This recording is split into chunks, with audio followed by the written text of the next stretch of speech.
Good morning all of you. आज जो हम पढ़ेंगे ये है, इस चैप्टर का नाम है नए प्रश्न और नए विचार। चैप्टर का क्या नाम है? नए प्रश्न और नए विचार। हम कंटिन्यू किए हैं क्लास 6 की एनसीईआरटी को और आज हम अध्याय 6 पढ़ रहे हैं, अध्याय 6 पढ़ रहे हैं। ये आप लोगों से डिस्कस मैंने पहले भी किया है कि ये जो एनसीईआरटी पढ़ाने का मेरा उद्देश्य है वो उन सभी बच्चों के लिए है जो सिविल की तैयारी, बीपीएससी की तैयारी या किसी भी कॉम्पिटिटिव एग्ज़ाम की तैयारी कर रहे हैं। उनके लिए ये बहुत महत्वपूर्ण है क्योंकि बिना एनसीईआरटी को तैयार किए आप किसी भी जॉब की तैयारी कर रहे हैं तो वो तैयारी कहीं ना कहीं अधूरी रहती है। तो और बच्चे एक तो सोचते रहते हैं कि आज पढ़ेंगे, कल पढ़ेंगे, और क्या पढ़ें, क्या इसमें महत्वपूर्ण है, क्या हमारे एग्ज़ाम के दृष्टि से महत्वपूर्ण है। तो मैं इस चैप्टर को आपको पढ़ाते हुए उन सभी प्रश्नों पर फोकस करूंगा और ये बात बताऊंगा कि कैसे यहाँ से किस एग्ज़ाम के लिए प्रश्न महत्वपूर्ण है। जैसे बीपीएससी के लिए कैसे महत्वपूर्ण है, यूजीसी नेट के लिए इसमें से क्या पढ़ना चाहिए, सीटेट के लिए क्या पढ़ना चाहिए, ठीक है, पीजीटी टीजीटी के लिए क्या पढ़ना चाहिए। इन सारे प्रश्नों को कैसे यहाँ से हम निकालें ये भी देखेंगे कि कैसे यहाँ से प्रश्न हमसे पूछे जाएंगे। तो इस क्लास के दौरान मैं ये भी आपको समझाऊंगा, दिखाऊंगा कि कैसे यहाँ से प्रश्न हमारे लिए कौन से प्रश्न महत्वपूर्ण हैं।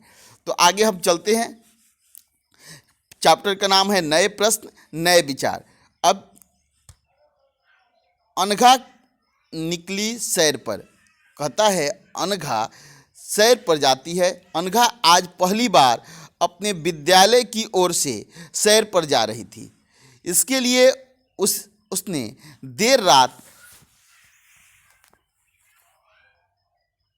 इसके लिए उसने देर रात पुणे, महाराष्ट्र से वाराणसी उत्तर प्रदेश की ट्रेन पकड़ी। स्टेशन पर अनघा को छोड़ने आई उसकी मां ने अध्यापिका से कहा, बच्चों को बुद्ध के बारे में बताने के लिए साथ साथ उन्हें सारनाथ दिखाने भी ले जाइएगा। अब ये बुद्ध की कहानी पढ़ेंगे इस चैप्टर में। अब शुरू करते हैं, बुद्ध के विषय में जानेंगे। बिल्कुल ध्यान से सुने।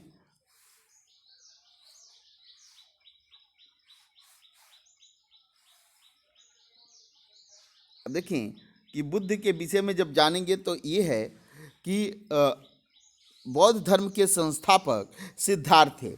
यानी बचपन में जो है, बचपन का नाम बुद्ध का जो है क्या है, सिद्धार्थ है। बार बार सभी एग्जामों में पूछा जाता है कि सिद्धार्थ के बचपन का नाम क्या था। तो सिद्धार्थ बुद्ध के बचपन का नाम क्या था? तो बुद्ध के बचपन का नाम सिद्धार्थ है। ठीक है, इसको याद करेंगे। थे जिन्हें गौतम के नाम से भी जाना गया। आगे चलकर इन्हें गौतम के नाम से जाना गया। उनका जन्म लगभग कब हुआ था? आज से 2500 वर्ष पूर्व। आज से लगभग 2500 वर्ष पूर्व। आपने देखा था कि भारत में महाजनपदों का उदय भी आज से लगभग 2500 वर्ष पूर्व हुआ था। यानी बुद्ध का जन्म महाजनपद काल में हुआ। क्लियर है? यदि आज से 2500 वर्ष पीछे जाएं तो इसका मतलब है कि लगभग 500 बीसी के आसपास बुद्ध का जन्म हुआ था। यह वह समय था जब लोगों के जीवन में तेजी से परिवर्तन हो रहे थे। ये जो था ये परिवर्तन का दौर था। ये आज से 2500 वर्ष का जो काल था, यानी 500 बीसी का जो काल था, बुद्ध महावीर का जिसे काल कहते हैं, यह एक परिवर्तनशील काल था। ये परिवर्तन का दौर चल रहा था। जैसा कि आप लोगों ने अध्याय 5 में पढ़ा, महाजनपदों के कुछ राजा इस समय बहुत शक्तिशाली हो गए थे। इसके पहले हम लोगों ने जो पढ़ा कि भारत में लगभग 2520 ईसा पूर्व, 2500 वर्ष पहले, 500 बीसी में भारत में कुछ राज्य शक्तिशाली हो रहे थे। हजारों सालों के बाद फिर से नगर उभर रहे थे। अब देखें, ये जो 2500 वर्ष पहले भारत में द्वितीय नगरीकरण हो रहा है। प्रथम नगरीकरण जब आप पढ़ रहे थे तो उसमें पढ़ा था सिंधु घाटी सभ्यता के काल में, माने आज से लगभग 3500 वर्ष पहले नगरों का उदय हुआ था। पुनः आज से 1000 वर्ष बाद पुनः भारतीय उपमहाद्वीप में नगरों का उदय होता है, जिसे किस काल में, महाजनपद के काल में, या इसे कह सकते हैं कि द्वितीय नगरीकरण का दौर है, या इसे कह सकते हैं महाजनपद का दौर है, या इसे कह सकते हैं आप कि बुद्ध महावीर का दौर है, या इसे कह सकते हैं इसी काल को कि धार्मिक सांस्कृतिक आंदोलन का दौर है, या सामाजिक परिवर्तन का दौर है। बात समझ में आ रही होगी कि ये काल इन नामों से जाना जाता है। आगे देखिए, बिल्कुल ध्यान रखिए, आपसे पूछता है कि द्वितीय नगरीकरण कब हुआ, किस काल में हुआ, तो क्या कहेंगे, आज से लगभग 2500 वर्ष पहले हुआ। यदि एसी बीसी में पूछे कि कितने बीसी में, तो लगभग 500 बीसी में। ठीक है, आगे चलते हैं। गांवों के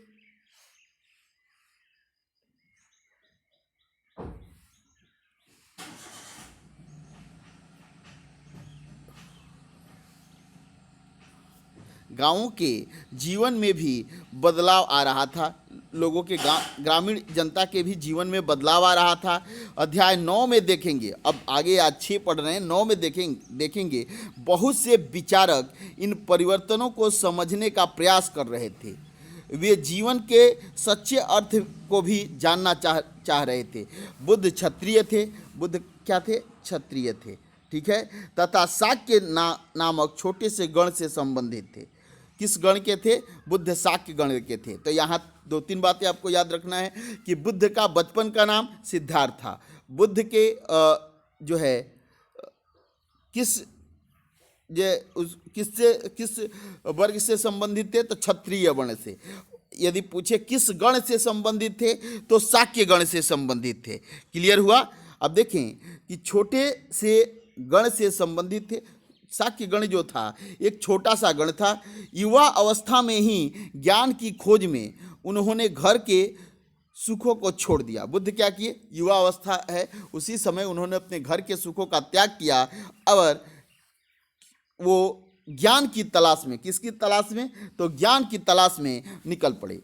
अनेक वर्षों तक वे भ्रमण करते रहे तथा अन्य विचारकों से मिलकर चर्चा करते रहे। बहुत लंबे समय तक वो घूमते रहे, अलग अलग विचारकों, अलग अलग संप्रदाय के लोगों से मिलते रहे, उनके विचारों को समझते रहे, चर्चाएं करते रहे, ये सारे कार्य किए। अंततः ज्ञान प्राप्ति के लिए उन्होंने स्वयं ही रास्ता ढूंढने का निश्चय किया।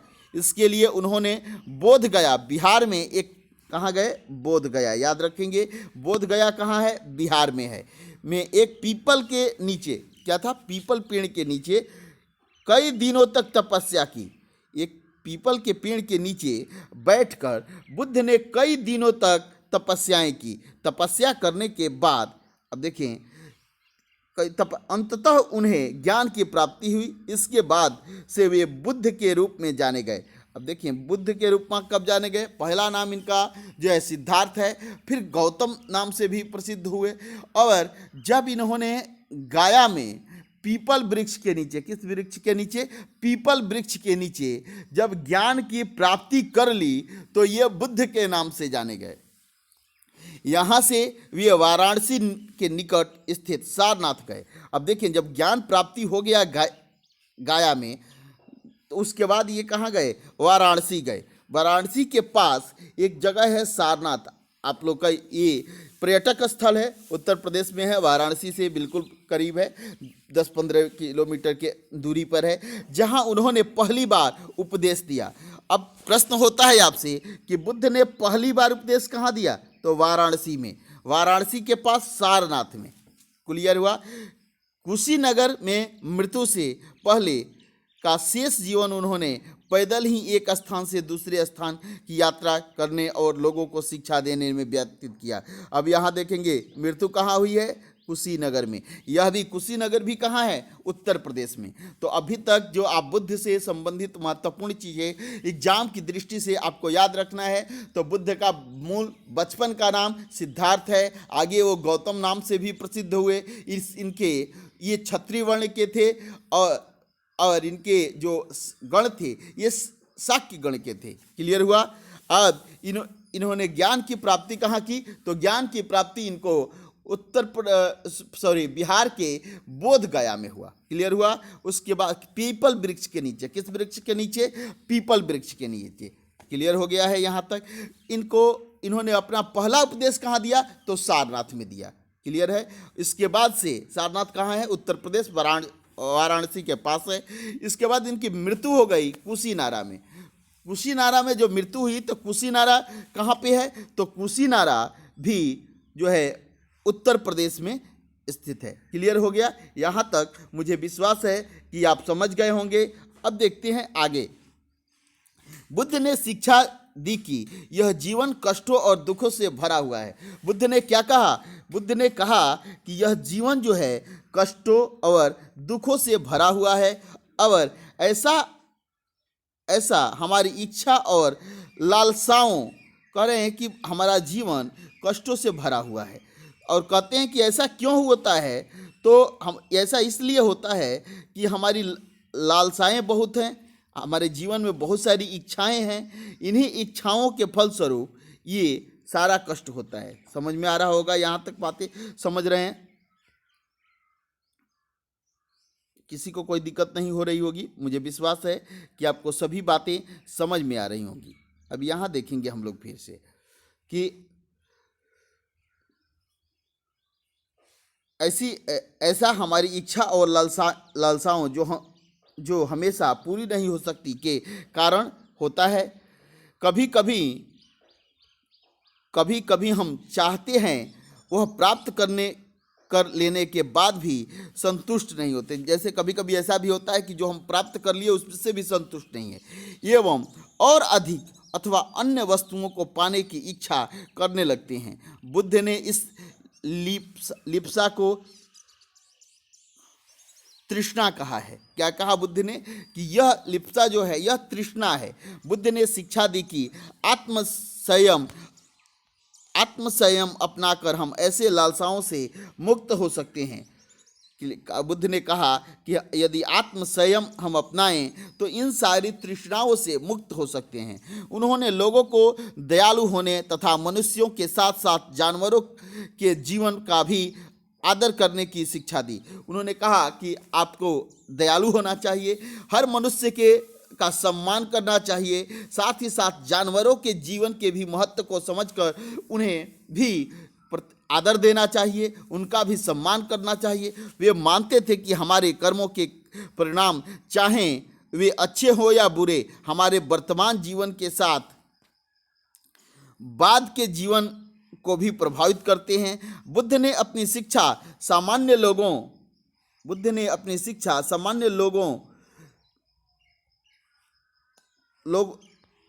लोगों की प्राकृत भाषा में दी। किस भाषा में बुद्ध ने शिक्षा दी है? तो बुद्ध ने बार बार प्रश्न पूछते हैं किस भाषा में बुद्ध ने शिक्षा दी? तो सामान्य लोगों की जो भाषा सी प्रकृति में उन्होंने शिक्षा दी। इससे सामान्य लोगों में उनके संदेश को समझ सके, इससे जैसे सामान्य भाषा में उन्होंने शिक्षा दी, जिसका परिणाम यह हुआ कि लोग जो सामान्य लोग थे वह इनके शिक्षा को आसानी से समझ सकते थे। अब देखिए, वेदों की रचना के लिए किस भाषा का प्रयोग किया गया? प्रश्न आपसे है।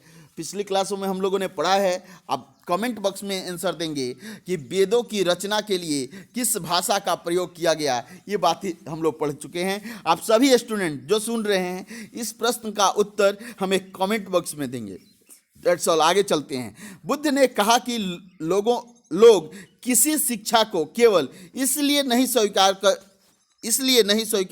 करें कि यह उनका उपदेश है। बुद्ध ने कहा कि लोग किसी शिक्षा को केवल इसलिए नहीं स्वीकार करें कि यह उनका उपदेश है, बल्कि वे उसे अपने विवेक से मापें और मापें। ठीक है, आओ देखें उन्होंने ऐसा किस प्रकार किया। ठीक है, आगे देखते हैं। अब थोड़ा सा इसके विषय में भी आप समझने का प्रयास करें, ये क्या है। ठीक है, इधर देखेंगे। ये एक स्तूप है। किसका चित्र है? यह एक स्तूप का चित्र है। क्लियर? अब देखें कि यह सारनाथ में बना हुआ है। यह स्तूप कहाँ बना हुआ है? तो यह स्तूप सारनाथ में बना हुआ है। पहले इसका फिगर आप देख लें ध्यान से कि ये कैसा है। ये स्तूप है। क्लियर हुआ? सब लोग देख रहे हैं कि ये स्तूप है और इस स्तूप का निर्माण कहाँ हुआ है? तो सारनाथ का ये स्तूप है। सबने देखा?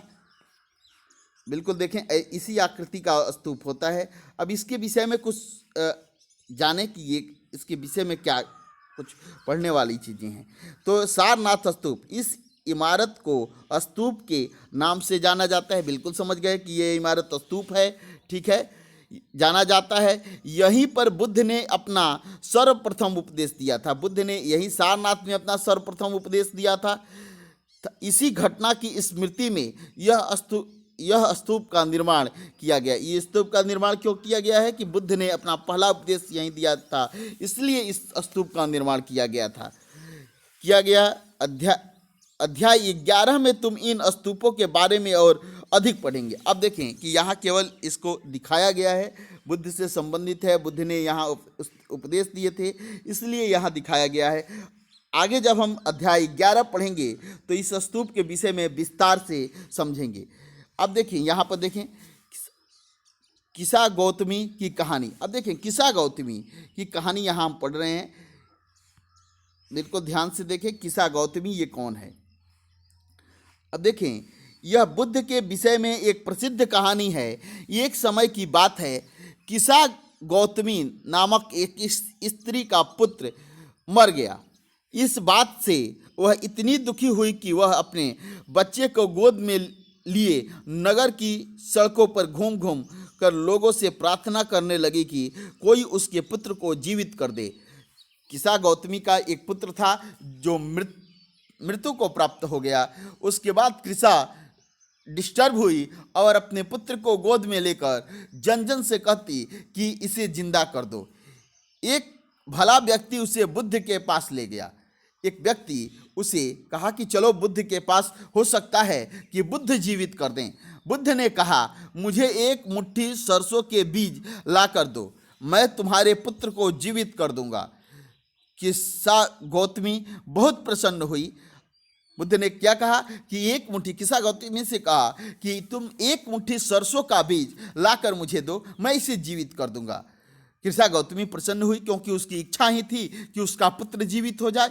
पर जैसे ही वह बीज लाने के लिए जाने लगी तब भी बुद्ध ने उसे रोका और कहा, ये बीज एक ऐसे घर से मांग कर लाओ जहां किसी की मृत्यु नहीं हुई है। क्या कहा बुद्ध ने? किसा गौतमी से कहा कि ये बीज उस घर से लाना जिस घर में किसी की मृत्यु नहीं हुई है। ठीक है। किसा गौतमी एक दरवाजे से दूसरे दरवाजे गई, लेकिन वह जहां भी गई उसने पाया कि हर घर में किसी न किसी के पिता, माता, बहन, भाई, पति, पत्नी, बच्चे, चाचा, चाची, दादा, दादी की मृत्यु हुई थी। कुछ दुखी माँ को बुद्ध दुखी माँ को क्या शिक्षा देने का प्रयास कर रहे हैं, ये आप बताएंगे। इस वीडियो के कमेंट बॉक्स में आपका आंसर मैं चाहूँगा इस प्रश्न का। क्लियर? उपनिषद, जिस समय बुद्ध उपदेश दे रहे थे उसी समय या उससे भी थोड़ा पहले दूसरे अन्य चिंतक भी, अब देखें कि जिस समय बुद्ध उपदेश दे रहे हैं उसी समय या उससे थोड़ा आगे पीछे, ठीक है, थोड़ा पहले दूसरे अन्य चिंतक भी कठिन प्रश्नों का उत्तर ढूंढने का प्रयास कर रहे हैं। उनमें से कुछ मृत्यु के बाद के जीवन के बारे में जानना चाहते हैं। अब देखिए, ये उपनिषद का अर्थ होता है, ये दार्शनिक बुकें हैं। उप मीन्स समीप और निषद मीन्स ज्ञान। गुरु के समीप बैठकर जो ज्ञान लिया जाता है वह उपनिषद है। भारत की प्रथम दर्शन बुक, फिलॉसफी बुक जो है, दर्शन की पुस्तक, फिलॉसफी बुक जो है, या दर्शन की शुरुआत कहें तो हम कहाँ पाते हैं? तो उपनिषदों में। तो उपनिषदों में भी कुछ जो लोग थे वह आत्मा, परमात्मा, इस जीवन के बाद के जीवन के विषय में जानने का प्रयास कर रहे थे। उनमें से कुछ मृत्यु के बाद के जीवन के बारे में प्रयास कर रहे थे कि मृत्यु के बाद जो जीवन है वह कैसा होता है। बात समझ में आ गई? जीवन के बारे में जानने का प्रयास कर रहे थे, जबकि अन्य यज्ञों की उपयोगिता के बारे में जानने को उत्सुक थे।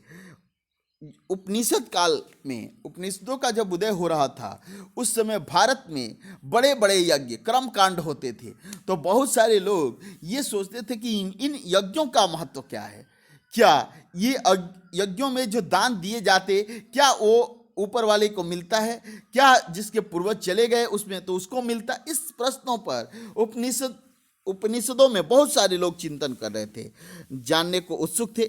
इनमें से अधिकांश चिंतकों का यह मानना था कि इस विश्व में कुछ तो ऐसा है जो कि अस्थाई है। कुछ सोचते थे कि कुछ ऐसा है जो कि अस्थाई है और जो मृत्यु के बाद भी बचा रहता है। उन्होंने इसका वर्णन आत्मा तथा ब्रह्म अथवा सर्वभौम आत्मा के रूप में किया। इन लोगों ने कहा कि मृत्यु के बाद भी आत्मा बची रहती है, ब्रह्म बचा रहता है, सार्वभौम या आत्मा के रूप में किया। कहा कि आत्मा जो है यह बची रहती है। वे मानते थे कि अंततः आत्मा तथा ब्रह्म एक ही हैं। अब आत्मा ब्रह्म सार्वभौम की चर्चा उपनिषदों में होने लगी। ये मानते थे कि इस संसार में कुछ ऐसा भी चीज है कि जो अस्थाई है। उन्होंने कहा कि यह आत्मा अस्थाई है, ब्रह्म अस्थाई है, सार्वभौम आत्मा के रूप में उन्होंने इस सारी चीजों को देखा। वे मानते थे कि अंततः आत्मा तथा ब्रह्म एक ही है। उपनिषदों का क्या मानना था कि आत्मा और ब्रह्म अंततः एक ही चीज है। अब देखेंगे यहाँ ऐसे कई विचारों का संकलन उपनिषदों में है। क्लियर है, ये समझ गए कि इस तरह से कि आत्मा ब्रह्म, आत्मा एक ही है, आत्मा और ब्रह्म एक ही है। इस तरह के बहुत सारे विचार कई सारे उपनिषदों में वर्णित हैं। मूल रूप से 13 उपनिषदों की संख्या 13 है। यह उपनिषद वैदिक साहित्य के ही हिस्सा है। वैदिक साहित्य में जब हमने चर्चा की थी तो बताया था कि वेद, 4 वेद, 8 ब्राह्मण और 6 आरण्यक और 13 उपनिषद, ये वैदिक साहित्य के हिस्से हैं। क्लियर हुआ। तो ये वैदिक साहित्य का उपनिषदों में ही आत्मा और परमात्मा की चर्चा हो, उत्तर वैदिक ग्रंथों का हिस्सा थे। अब देखें कि ये उपनिषद किस काल में रचे गए, उत्तर वैदिक काल में रचे गए। क्लियर हुआ। अब यहाँ थोड़ा सा देख ले, ध्यान से सुने कि ऐसे कई विचारकों का संकलन उपनिषदों में हुआ है। उपनिषद उत्तर वैदिक ग्रंथों का हिस्सा थे। उपनिषद का शाब्दिक अर्थ है गुरु के समीप बैठना। पहले ही मैंने बताया था आपको कि उपनिषद का शाब्दिक अर्थ क्या है कि गुरु के समीप बैठना। इन ग्रंथों में बिल्कुल ध्यान देंगे, कई बार एग्जामों में आपसे प्रश्न पूछे जाते हैं कि उपनिषद क्या है, उपनिषदों की रचना कब हुई। तो उपनिषदों की रचना उत्तर वैदिक काल में हुई थी। उपनिषद किस काल में रचे गए, उत्तर वैदिक काल में। उपनिषद कैसी बुकें हैं, तो ये दार्शनिक यानी फिलोसफिकल बुकें हैं। भारत में पहली दर्शन की शुरुआत उपनिषदों में हम देखते हैं। इसके पहले उपनिषदों की कहीं भी दर्शन की शुरुआत नहीं थी। आत्मा परमात्मा की चर्चा, इस जन्म के बाद कैसा जन्म है, ब्रह्म की चर्चा, ये सभी चर्चाएं उपनिषदों से प्राप्त होती हैं। उपनिषद का अर्थ यहाँ देखेंगे, गुरु के समीप बैठना। इन ग्रंथों में अध्यापकों और विद्यार्थियों के बीच बातचीत का संकलन किया गया है। अक्सर उपनिषद जब आप पढ़ेंगे तो देखेंगे कि उपनिषदों में शिष्य जो है गुरु से प्रश्न पूछ रहा है कि गुरुदेव, मरने के बाद इस आत्मा का क्या होता है, यह आत्मा क्या है, ब्रह्म क्या है, मरने के बाद इस जीव का क्या होता है, पुनर्जन्म क्या है। इन सारे प्रश्नों पर इन उपनिषदों में चर्चा की गई है। मुझे विश्वास है कि ये बातें आपको बिल्कुल ध्यान देंगे। ये बातें ध्यान दें। उपनिषदों की रचना कम, उत्तर वैदिक काल। उपनिषद का अर्थ क्या, गुरु के समीप बैठना। इस ग्रंथों में अध्यापक यानी छात्र और विद्यार्थी दोनों आपस में वार्तालाप करके चर्चा कर रहे हैं, इसी का वर्णन इसमें है। अब देखेंगे भारत के 6 पद्धति षड्स दर्शन, भारतीय दर्शन की 6 पद्धति थी। इन्हें हम इतिहास में षड्स दर्शन कहते हैं। अब ये षड्स दर्शन में कौन कौन सी चीज़ें बुकें आती हैं, इस पर बिल्कुल ध्यान दें। परीक्षा के दृष्टि से आपके लिए ये महत्वपूर्ण है। सदियों से भारत द्वारा सत्य की बौद्धिक खोज का प्रतिनिधित्व दर्शन की 6 शाखाओं ने किया। बहुत प्राचीन काल से भारत में जो है सत्य क्या है इसकी खोज जो है 6 दर्शनों की शाखाओं ने किया। ये वैशेषिक, ये दर्शन कौन कौन से थे ध्यान दें, वैशेषिक, न्याय, सांख्य, योग, पूर्व मीमांसा और वेदांत और उत्तर मीमांसा या उत्तर मीमांसा। अब देखिए पूर्व मीमांसा, देखिए यहाँ पे कौन से 6 दर्शन हैं, तो ये है वैशेषिक, न्याय, सांख्य, योग, पूर्व मीमांसा और उत्तर मीमांसा। उत्तर मीमांसा को वेदांत भी कहते हैं। क्लियर हो गया। अब देखेंगे, हम आगे चलते हैं, इसके विषय में कुछ और जानने का प्रयास करते हैं कि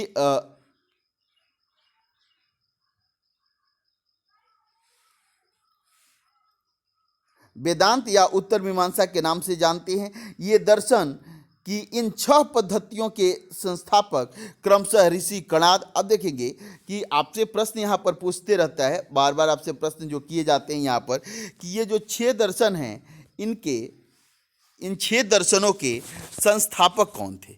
क्लियर है।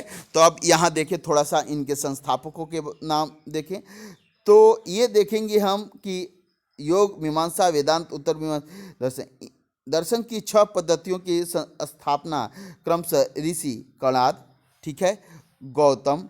अब यहाँ देखें कि दर्शन में देखा हमने, तो वैशेषिक दर्शन किसने दिया, कणाद ने।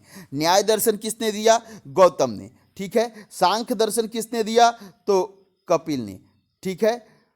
अब देखें योग दर्शन किसने दिया, पतंजलि ने। उसके बाद से पूर्व मीमांसा जैमिनी ने। उत्तर मीमांसा या वेदांत व्यास ने। क्लियर हुआ। द्वारा, इसे बद्रायण भी कहते हैं, द्वारा की गई मानी जाती है। कहा जाता है कि वैसे इन दर्शनों का जो किसने इन दर्शकों की किस मीमांसा किसी वैश्विक न्याय और उत्तर यानी इन दर्शनों के प्रणेता कौन रहे, आप समझ गए कि क्या देखा आपने कि वैशेषिक के कौन है, कणाद है। न्याय के कौन है, न्याय दर्शन के गौतम हैं। उसी तरह सांख्य के कपिल हैं। योग के पतंजलि हैं। मीमांसा जो है पूर्व मीमांसा के जैमिनी हैं। उत्तर मीमांसा के व्यास हैं। व्यास द्वारा की गई मानी जाती है, जो आज भी देश में बौद्धिक चर्चा को दिशा देती है। जर्मन मूल के ब्रिटिश भारतविद फ्रेडरिक मैक्स मूलर के अनुसार दर्शन की इन 6 शाखाओं का विकास कई पीढ़ियों के दौरान व्यक्तिगत विचारकों के योगदान से हुआ। यद्यपि ये एक दूसरे से भिन्न दिखते हैं, यद्यपि सत्य की इनकी समझ में आधारभूत तालमेल दिखता है। बहुत सारे रिसर्च के बाद हम लोगों ने देखा कि लगभग सत्य के संबंध में इन सब में आपसी तालमेल दिखता है। सब एक ही बात पर सहमत होते हैं। अब देखेंगे थोड़ा सा, अब यहाँ आ जाएं कि ऐसे कई विचारों का संकलन उपनिषदों में हुआ है। उपनिषद उत्तर वैदिक ग्रंथों का हिस्सा थे। क्लियर हुआ। उपनिषद किसके हिस्से थे, तो उपनिषद उत्तर वैदिक ग्रंथों का हिस्सा थे। उपनिषद का शाब्दिक अर्थ आप जान गए। गुरु के समीप बैठकर ज्ञान अध्यापक विद्यार्थियों से प्रश्न पूछते थे। तो यहाँ तक मुझे विश्वास है कि बहुत सारी बातें आप समझ गए होंगे। अब एक कहानी है बुद्धिमान भिखारी का। यह वार्तालाप छंदोग्य उपनिषद का है। किस उपनिषद का है, छंदोग्य उपनिषद। अब देखें कि छंदोग्य उपनिषद किस वेद का हिस्सा है, तो यह साम वेद का हिस्सा है। ठीक है, क्योंकि हर प्रत्येक वेद के कुछ उपनिषद होते थे। तो छंदोग्य उपनिषद की एक कहानी है नामक प्रसिद्ध उपनिषद। पिछली क्लासों में हमने वेद पढ़े थे। याद होगा कि 4 वेद जो पढ़े थे, ऋग्वेद, सामवेद, यजुर्वेद और अथर्ववेद। ऋग्वेद ऋग्वैदिक काल में या पूर्व वैदिक काल में लिखा गया, और बाकी के जो वेद थे 3 वेद, यजुर्वेद, सामवेद, अथर्ववेद, ये उत्तर वैदिक काल यानी उपनिषदों के काल में ही लिखे गए। अब इसमें से जो सामवेद है, तो सामवेद का एक उपनिषद है छंदोग उपनिषद। छंदोग उपनिषद में एक कहानी का वर्णन है, बुद्धिमान भिखारी, इसकी चर्चा है। उपनिषद नामक प्रसिद्ध उपनिषद की एक कहानी पर आधारित है। शौनक और अभिप्रतारिण, शौनक और अभिप्रतारिण नामक दो ऋषि सार्वभौम आत्मा की उपासना करते थे। एक बार ज्यों ही वे भोजन करने के लिए बैठे, एक भिखारी आया और भोजन मांगने लगा। शौनक ने कहा, हम तुम्हें कुछ नहीं दे सकते। भिखारी ने पूछा, विद्वजन, आप किसकी उपासना करते हैं? अभिप्रतारिण ने उत्तर दिया, सार्वभौम आत्मा की। अब देखिए ये कहानी बहुत मार्मिक है।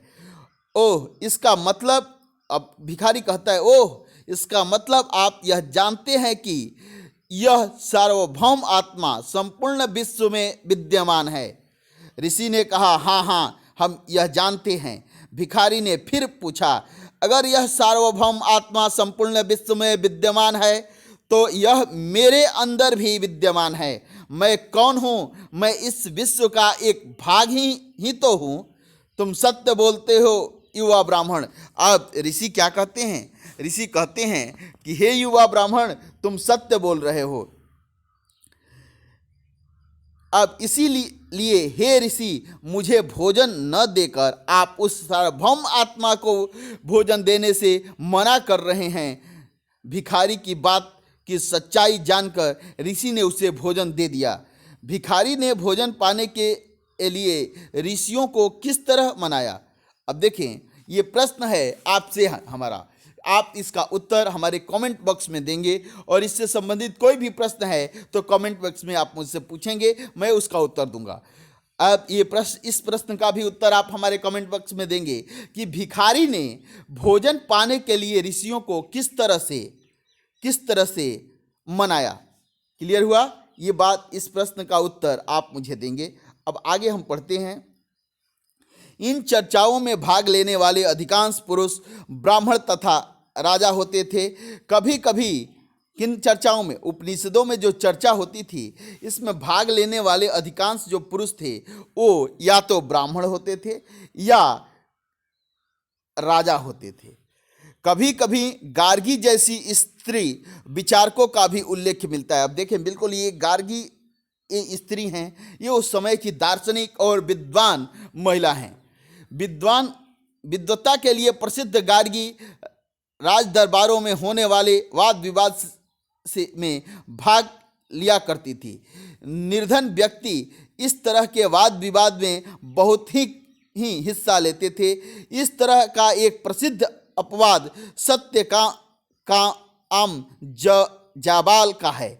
सत्यकाम जाबाल का नाम उसकी दासी माँ के नाम पर पड़ा। किसके नाम पर पड़ा? सत्यकाम उसकी दासी माँ के नाम पर पड़ा। सत्यकाम के मन में सत्य जानने की तीव्र जिज्ञासा उत्पन्न हुई। गौतम नामक एक ब्राह्मण ने उन्हें अपने विद्यार्थी के रूप में स्वीकार किया तथा वह अपने समय के सर्वाधिक प्रसिद्ध विचारकों में से एक बन गए।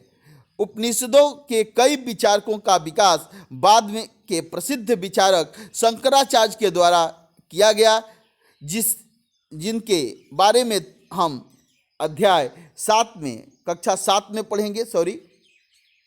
अब यहाँ आए, यहाँ को समझें। एक छोटी सी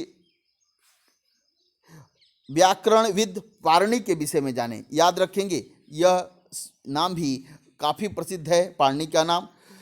इस युग में कुछ अन्य विद्वान भी खोज कर रहे थे। अब देखिए, इसी युग में, किस युग में? तो जो महाजनपद का काल था, जो उपनिषद का काल था, या जो बुद्ध महावीर का काल था, इसी काल में कुछ लोग कुछ अन्य चीज़ें, आत्मा परमात्मा से हटकर कुछ अन्य चीज़ों को ढूंढ रहे थे, जिसमें एक पाणिनि भी थे। इस युग में कुछ अन्य विद्वान भी खोज कर रहे थे। उन्हीं प्रसिद्ध विद्वानों में एक पाणिनि ने संस्कृत भाषा के व्याकरण की रचना की। उन्होंने स्वरों तथा व्यंजनों को एक विशेष क्रम में रखकर उनके आधार पर सूत्रों की रचना की। ये सूत्र बीज गणित के सूत्रों से काफ़ी मिलते जुलते थे। इसका प्रयोग कर उन्होंने संस्कृत भाषा के प्रयोग के नियम लघु सूत्रों लगभग 3000 के रूप में लिखा। पाणिनि ने एक पुस्तक लिखी है जिस पुस्तक का नाम अष्टाध्यायी है। इस अष्टाध्यायी में लगभग 3000 सूत्र हैं। और पाणिनि ने किस काल में लिखी? ये महाजनपद काल में।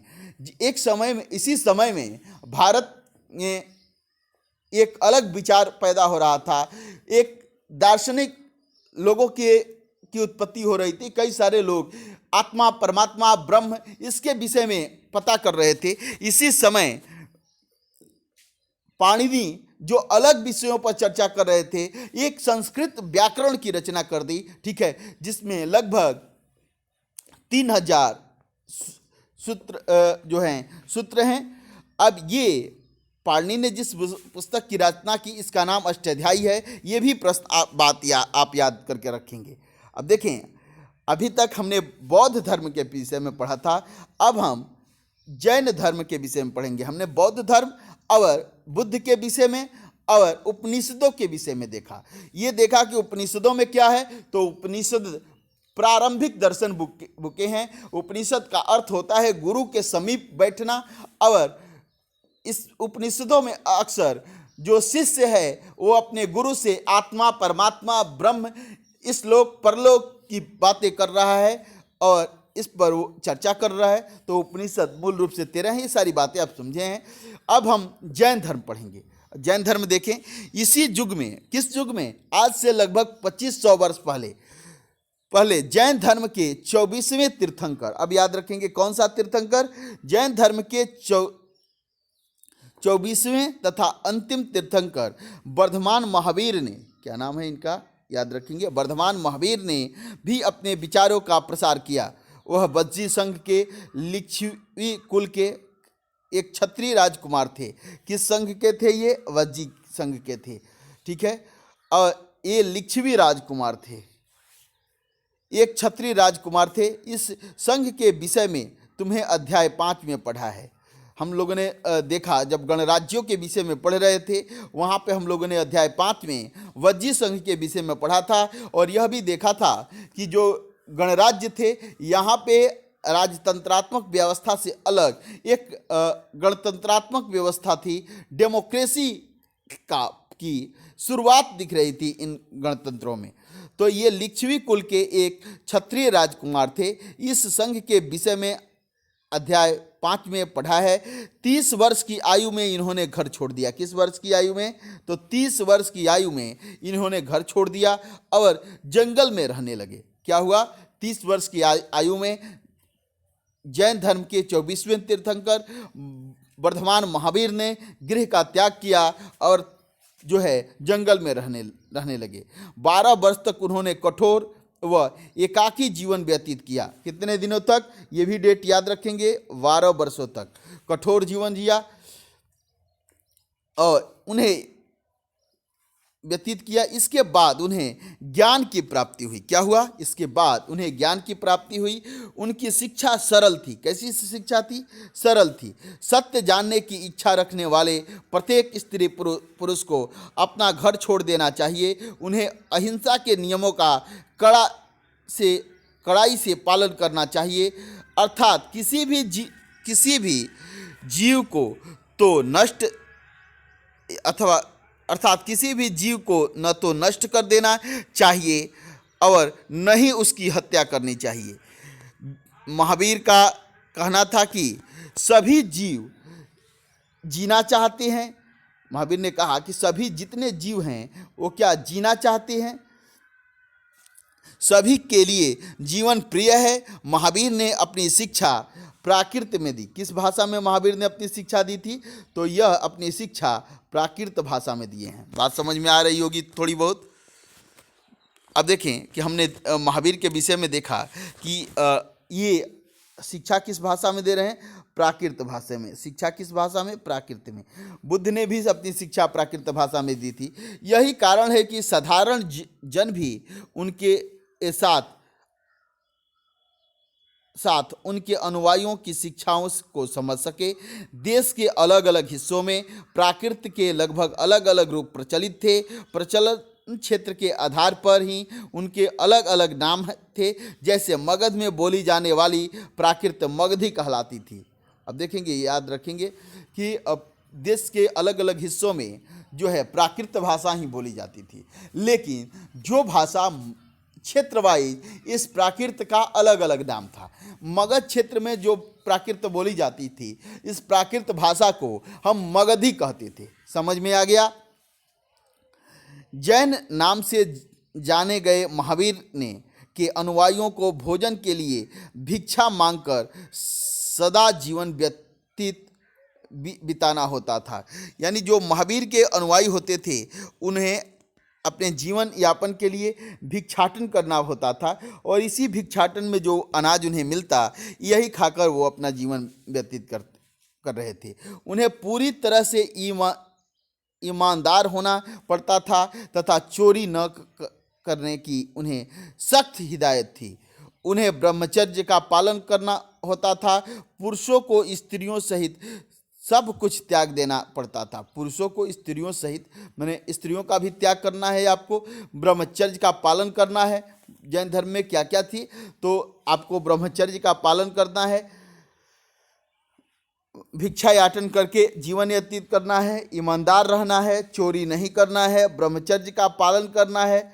ये सारे जो है बुद्ध के जो नियम थे, वो जैन धर्म के नियम थे। इस नियमों का पालन आपको करना होता था। अब आगे देखेंगे, हम यहाँ थोड़ा सा देख लें कि जैन शब्द जीन शब्द से निकलता है, जिसका अर्थ होता है विजेता। जैन शब्द का अर्थ क्या होता है? विजेता। यह जीन शब्द से निकला है। जीन का अर्थ विजेता होता है। महावीर के लिए जीन शब्द का प्रयोग क्यों हुआ, अब आप बताएंगे। आप कमेंट बॉक्स में इस प्रश्न का भी हमारे जवाब देंगे कि महावीर के लिए जीन शब्द का प्रयोग क्यों हुआ है। बिल्कुल इन बातों को इग्नोर न करेंगे। जो भी उत्सुक और पढ़ने के लिए ललायत बच्ची हैं, वो इन प्रश्नों का उत्तर जरूर दें। जिन्हें पढ़ने की इच्छा है, इन प्रश्नों का जब उत्तर आप मुझे देंगे, तो मैं आपको विशेषकर गाइड करने का प्रयास करूंगा, और आपके प्रत्येक प्रश्नों का उत्तर मैं कमेंट बॉक्स में देने का प्रयास करूंगा। इतना ही नहीं, ज़रूरत यदि पड़ी और मुझे लगा कि आप काफ़ी उत्सुक हैं, तो आपके कुछ प्रश्नों का उत्तर मैं कॉल द्वारा भी आपको समझाने का प्रयास करूंगा। कॉल करके आप अपना नंबर देंगे, मैं आपको कॉल करके भी बहुत सारी बातें समझाऊंगा आपके बहुत सारे प्रश्नों का। तो आप कमेंट बॉक्स में इन प्रश्नों का उत्तर जरूर दिया करें। क्लियर हुआ? अब देखेंगे कि हम यहाँ कुछ पढ़ेंगे। क्या पढ़ेंगे? अब यहाँ पढ़ते हैं। अधिकांश व्यक्तियों के लिए ऐसे कड़े नियमों का पालन करना बहुत कठिन था। बुद्ध ने कहा था, महावीर ने कहा चोरी नहीं करना है, भिक्षा याटन करके जीवन व्यतीत करना है, ब्रह्मचर्य का पालन करना है, स्त्रियों से दूर रहना है। इन सारी बातों को साधारण व्यक्तियों के लिए पालन करना काफ़ी मुश्किल होता था। अधिकांश व्यक्तियों के लिए ऐसे कड़े नियम पालन करना बहुत कठिन था। फिर भी हजारों व्यक्तियों ने इस नई जीवन शैली को जानने और सीखने के लिए अपने घरों को छोड़ दिया। यह काफ़ी कठिन था, लेकिन उसके बावजूद भी बहुत सारे लोगों ने घरों को छोड़ दिया और जैन धर्म को अपनाया। कई अपने घरों पर ही रहे और भिखुणी के बने लोगों को भोजन प्रदान कर उनकी सहायता करते थे। मुख्यतः व्यापारियों ने जैन धर्म का समर्थन किया। ज़्यादातर व्यापारी वर्ग जो था, ये जैन धर्म का समर्थन किया।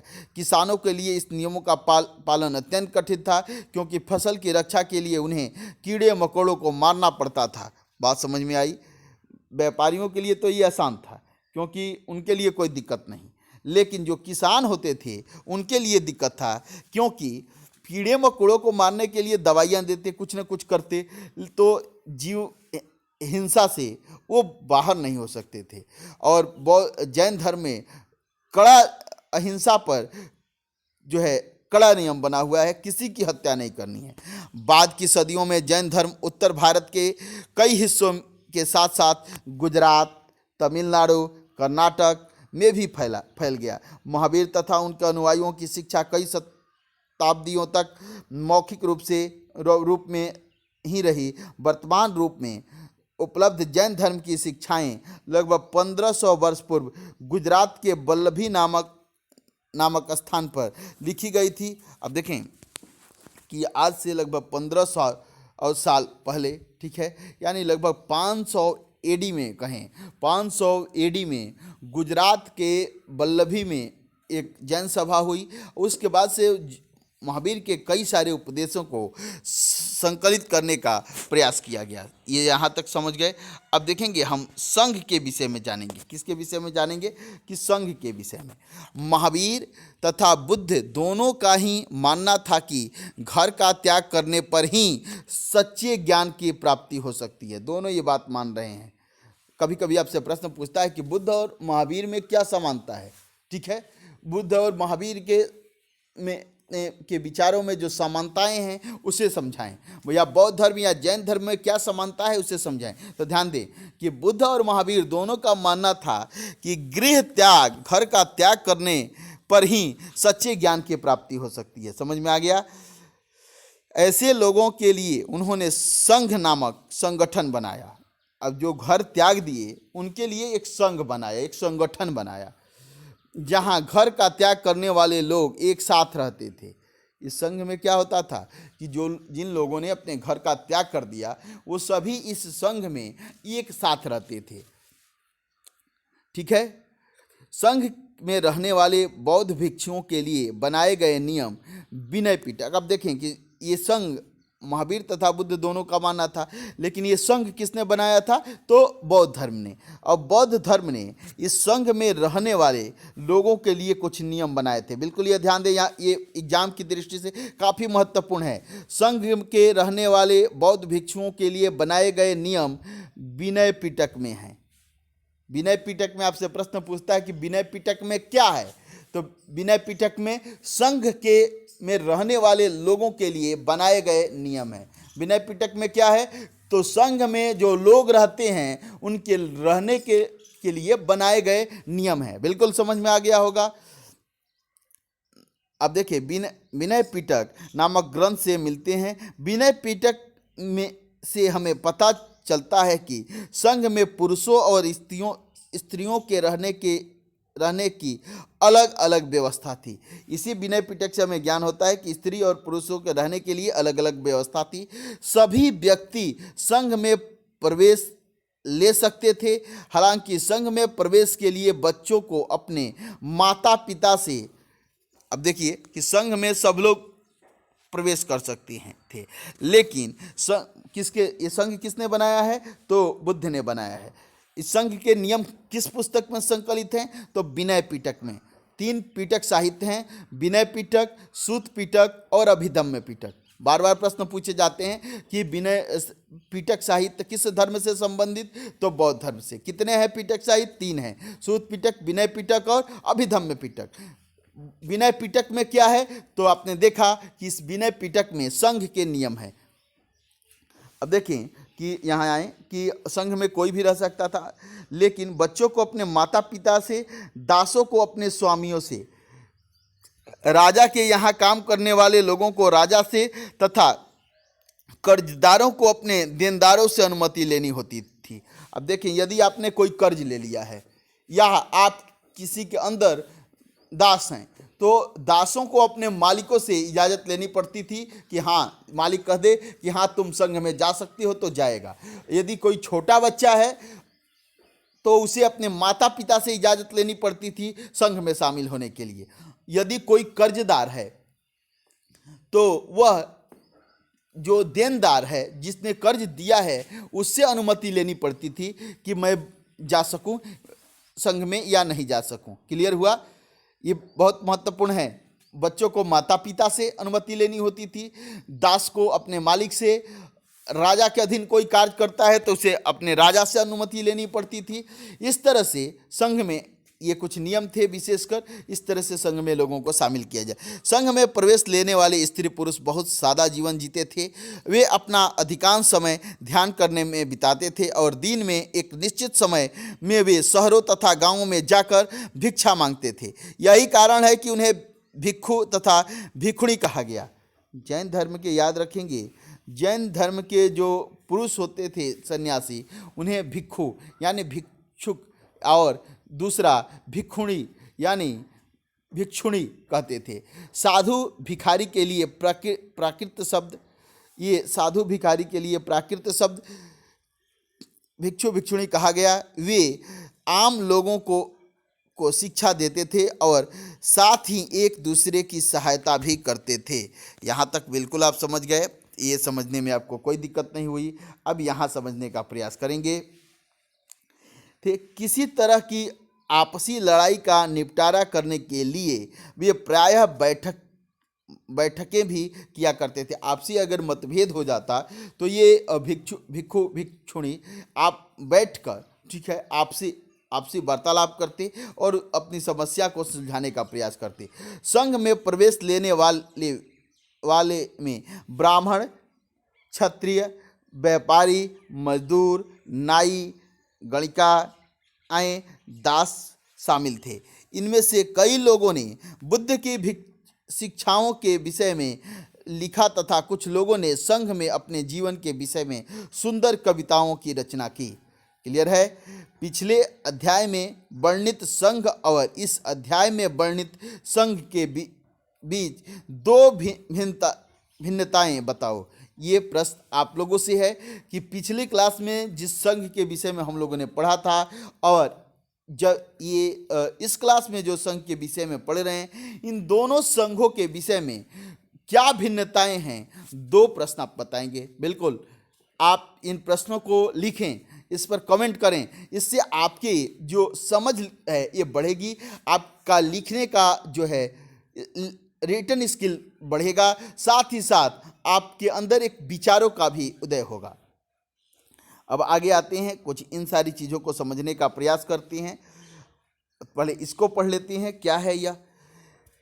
देखिए, पहाड़ी को काटकर बनाई गई एक गुफा है। एक पहाड़ी है, इस पहाड़ी को काटकर यह गुफा बनाई गई है। यह कार्ले वर्तमान में महाराष्ट्र, ये याद रखेंगे, बिल्कुल परीक्षा की दृष्टि से महत्वपूर्ण है। प्रश्न आपसे पूछता है कि कार्ले की गुफाएं कहाँ पे हैं, तो कार्ले की गुफाएं महाराष्ट्र में हैं। बिल्कुल याद रखें। एक नोट ये सुनते वक्त आप एक पेन और एक कॉपी जरूर रखें, जहाँ पे हम फोकस कर लें कि इसे याद रखें, एग्जाम के दृष्टि से महत्वपूर्ण है। जो प्रश्न आपको करने के लिए कर रहे हैं उसे लिखें, ठीक है। आपने व्यापक स्तर पर बदलाव हो जाएगा इस 6 की एनसीईआरटी पढ़ने के बाद। आप जब भी कोई प्रश्न प्रीवियस ईयर के प्रश्न पत्र को उठाएंगे तो आपको अधिकतम बातें समझ में आने लगेगी, ठीक है। और आपके अंदर एक नई सोच और एक नए विचार, एक नए ज्ञान का विकास होगा, ठीक है, जिसे आपको और बहुत बाद में अनुभूति होगी। आपको नहीं लगेगा कि हम कुछ विशेष किए हैं, लेकिन ये विशेषता आपको सफलता दिलाने में और आपके ज्ञान की वृद्धि में काफ़ी महत्वपूर्ण रोल निभाएगा। कार्ले की गुफाएं नोट करें कि कार्ले की गुफाएं कहाँ हैं, तो कार्ले की गुफाएं महाराष्ट्र में हैं। किस धर्म से संबंधित हैं? बौद्ध धर्म से संबंधित हैं। अब इस कार्ले की गुफाओं में भिक्षु और भिक्षुणी यह प्राकृतिक शब्द है, याद रखें। इसे जो हिंदी में आज कहते हैं, इसका अर्थ है, इसका बदला हुआ रूप भिक्षु और भिक्षुणी। इन शरण स्थल में रहकर ध्यान किया करते थे। क्लियर हुआ? अब देखें, यहाँ समझें, बिहार, अभी हमने संघ के विषय में पढ़ा, अब ये बिहार के विषय में पढ़ते हैं। जैन तथा बौद्ध भिक्षु पूरे साल एक स्थान से दूसरे स्थान घूमते हुए उपदेश दिया करते थे। केवल वर्षा ऋतु में जब यात्रा करना कठिन हो जाता था तो वे एक स्थान पर ही निवास करते थे। ऐसे समय में अब क्या आप जान गए कि ये पूरे साल उपदेश देते, लेकिन जब वर्षा का दिन आ जाता तो एक स्थान से दूसरे स्थान पर जाने में काफ़ी दिक्कतें होने लगती अनुयायियों द्वारा। अब देखें, स्थान पर निवास करते, ऐसे समय में वे अपने अनुयायियों द्वारा उद्यानों में बनवाए गए अस्थायी निवासों में अथवा पहाड़ी क्षेत्रों की प्राकृतिक गुफाओं में रहते थे। बात समझ गए? जैसे जैसे जैसे समय बीतता गया, भिक्षुणियों ने स्वयं तथा अनेक समर्थकों ने अधिक अस्थायी शरण स्थलों की आवश्यकता का अनुभव किया। तब कई शरण स्थल बनाए गए जिन्हें बिहार कहा गया। आरंभिक बिहार लकड़ी के बनाए गए तथा बाद में इनके निर्माण में ईंटों का प्रयोग होने लगा। पश्चिमी भारत में विशेषकर कुछ बिहार पहाड़ियों के को खोदकर बनाए गए। आपने देखा जैसे कार्ले की गुफाओं को खोदकर महाराष्ट्र में बिहार बनाए गए थे। समझ में ये बातें तो आ ही गई होगी आपको। अब देखिए आगे चलते हैं। अब देखें यहाँ पे एक छोटी सा, यहाँ ध्यान दें, एक बौद्ध ग्रंथ से ज्ञात होता है। ये बौद्ध ग्रंथ से क्या ज्ञात? जिस तरह महासागरों में मिलने पर नदियों की अलग अलग पहचान समाप्त हो जाती है, ठीक उसी तरह बुद्ध के अनुयायी जब भिक्षुओं की श्रेणी में प्रवेश करते हैं तो वे अपना वर्ण, श्रेणी और परिवार सबका त्याग कर देते हैं। बस अब देखें, ये प्रायः किसी धनी व्यापारी, राजा अथवा भूस्वामी द्वारा दान में दी गई भूमि पर बिहार का निर्माण होता था। स्थानीय व्यक्ति भिक्षुणियों के लिए भोजन, वस्त्र तथा दवाइयाँ लेकर आते थे, जिसके बदले में भिक्षु और भिक्षुणियों लोगों को शिक्षा देते थे। आगे आने वाली शताब्दियों में बौद्ध धर्म उपमहाद्वीप के विभिन्न हिस्सों के साथ साथ बाहरी क्षेत्रों में भी फैल गया। अध्याय 9 में हम पढ़ेंगे इनके बारे में कि कैसे यह भारत से बाहर भी फैल गया। आश्रम व्यवस्था। अब देखें, यहाँ आश्रम व्यवस्था के संबंध में समझने का प्रयास करें कि आश्रम व्यवस्था क्या है। अब देखेंगे कि जैन तथा बौद्ध धर्म जिस समय लोकप्रिय हो रहे थे, जैन तथा बौद्ध धर्म जिस समय लोकप्रिय हो रहे थे, उसी समय ब्राह्मणों ने आश्रम व्यवस्था का विकास किया। बात समझ में आई? जैन और बौद्ध धर्म जिस समय लोकप्रिय हो रहे थे, उसी समय ब्राह्मणों ने आश्रम व्यवस्था का विकास किया। क्लियर है?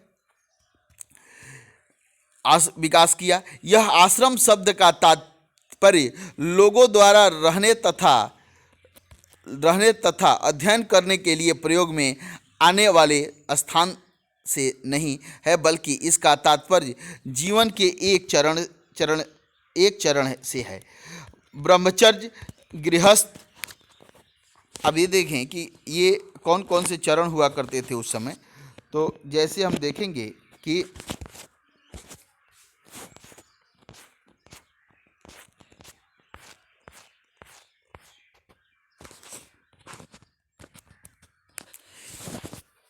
यह आश्रम व्यवस्था में ध्यान देंगे हम लोग कि किस किस तरह से हो रहा है। तो यह आश्रम शब्द का तात्पर्य लोगों द्वारा रहने तथा ध्यान करने के लिए प्रयोग में आने वाले स्थान से नहीं है, बल्कि इसका तात्पर्य जीवन के एक चरण से है। ब्रह्मचर्य, गृहस्थ, वानप्रस्थ, संन्यास नामक 4 आश्रम की व्यवस्था की गई।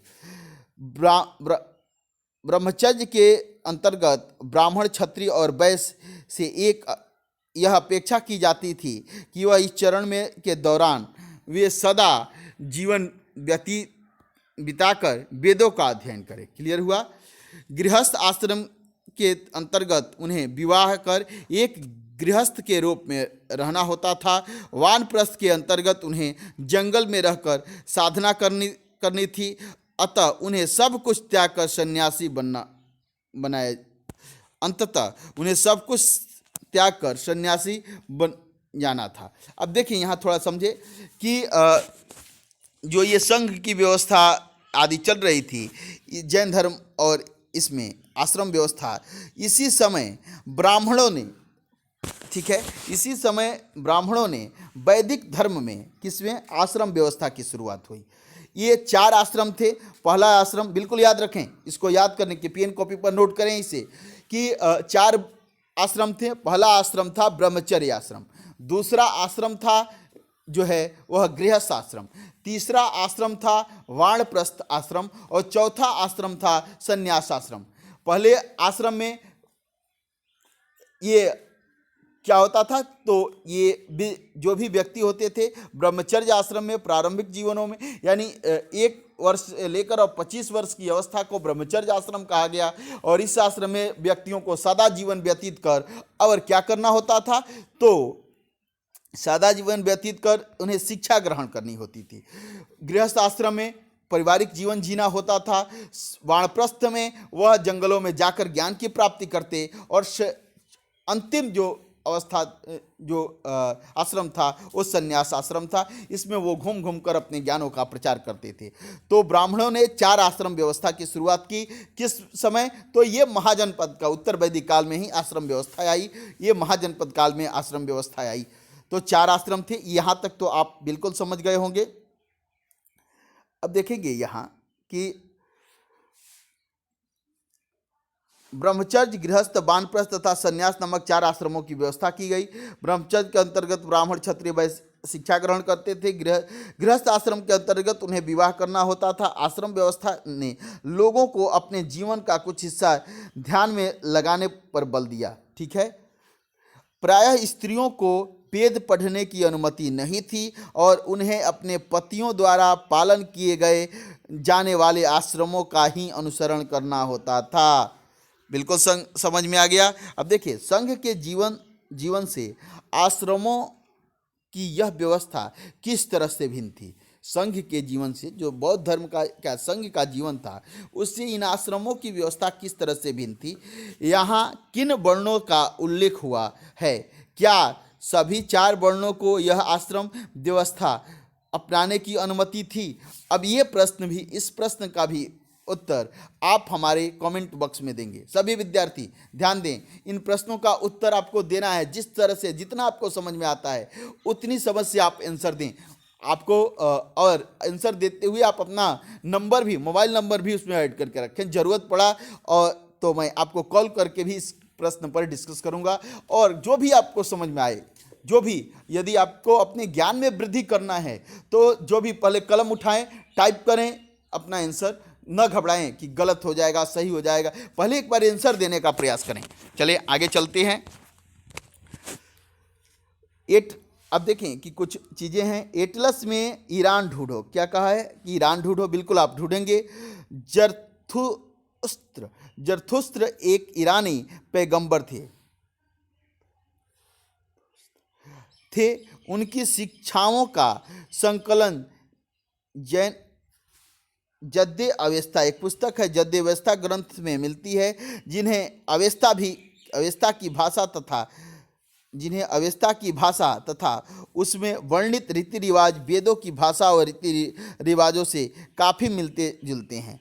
जरथुस्त्र की मूल शिक्षा का सूत्र है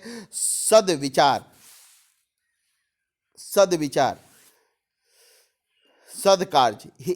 हे ईश्वर, बल, सत्य, प्रधानता एवं सद्विचार प्रदान कीजिए, जिनके जरिए हम शांति बना सकें।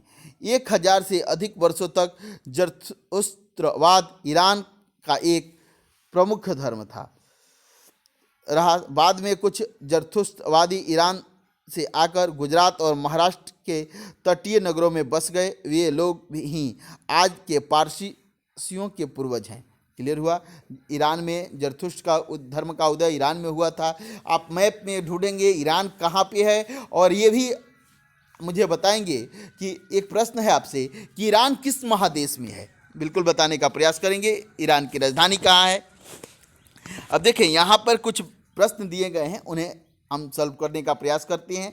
अब कह रहा है कि बुद्ध ने लोगों तक अपने विचारों का प्रसार करने के लिए किन किन बातों पर जोर दिया। ठीक है, ये आपको बताना है कि बुद्ध ने अपने धर्म का प्रचार करने पर किन किन बातों का जोर दिया। सही व गलत वाक्य बताओ।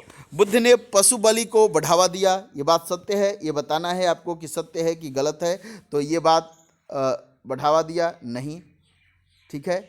इसके बाद से बुद्ध द्वारा प्रथम उपदेश सारनाथ में देने के कारण इस जगह का बहुत महत्व है। बिल्कुल सही है, सारनाथ में उपदेश इन्होंने पहली बार दिया था, इसलिए इस जगह का काफ़ी महत्व है। अब देखें, यहाँ पर देखेंगे कि बुद्ध ने शिक्षा दी किस कर्म की, कर्म का हमारे जीवन पर कोई प्रभाव नहीं पड़ता, ये गलत है।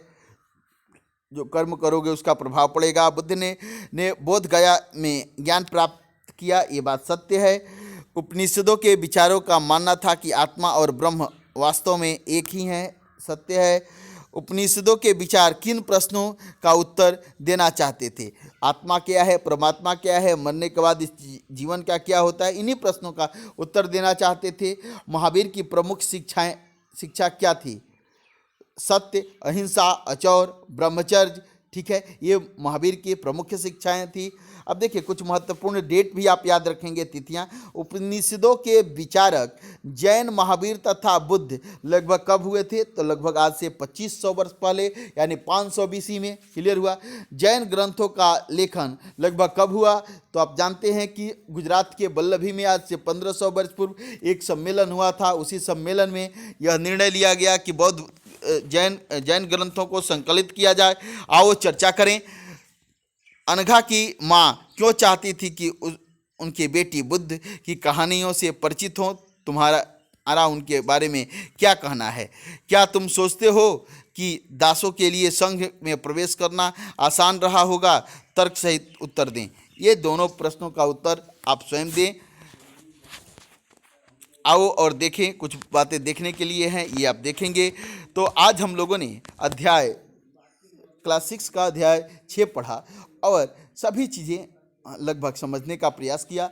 जितने प्रश्न हमने आपने किए हैं जिन लोग, वो कमेंट बॉक्स में कमेंट करें। जो चीज़ें आपको समझ में नहीं आई हो उसके विषय में भी कमेंट करें। जो लगे कि इस तरह से सुधार होना चाहिए उसके विषय में भी आप कमेंट करें।